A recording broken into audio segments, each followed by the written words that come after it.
The digital revolution, I think, has been a fundamental transformative force throughout the world. Arguably, it is the fundamental transformative force operating in these early decades of the 21st century. And by digital revolution, I mean to scoop up, obviously, developments in artificial intelligence, but also, advanced robotics, increasing automation, big data, the Internet of Things, and so on and so forth. Understanding how that digital revolution regrooves the fabric of our lives and modern institutions today is a core task, I think, for 21st century sociology. And it's something that the book addresses in this new chapter in the second edition. I think it's really interesting if you look at the ways in which, and I think increasingly you've only got to pick up any newspaper or turn on the TV to see the increasing examples of the way in which new digital technologies are, arguably both displacing and replacing social actors. I mean, the big debate, of course, is the debate about robots taking our jobs. But in this book and in this new chapter, what I try to show is that it's actually a much broader debate, and the consequences, I think, are much more varied than simply whether robots are going to take our jobs.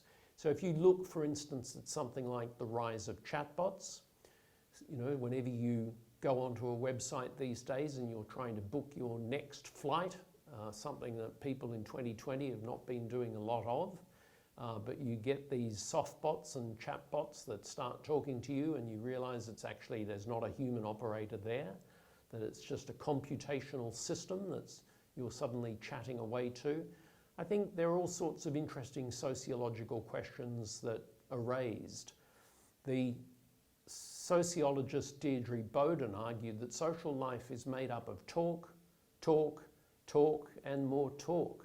Well, the interesting question today is social life presumably is as full as much talk as ever, but who are we talking to?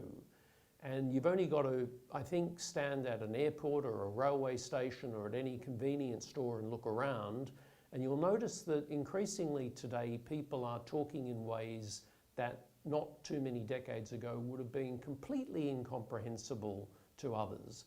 You often look across and at first it can look like a person's just sitting there talking to themselves, which of course once upon a time would have been defined as madness.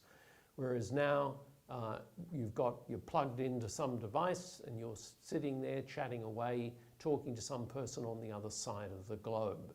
So the digital revolution, I think this all has really big consequences, because if we, for example, are moving into a world where throughout the day we do a whole host of things where we're chatting to automated intelligent assistants, so we might be saying to Siri or Alexa, order me a pizza or book me those tickets for that show, how might that then impact on and rub off on how we treat, say, colleagues in the office in the way that we might say something to them? These are really fundamental questions. They're important questions of research.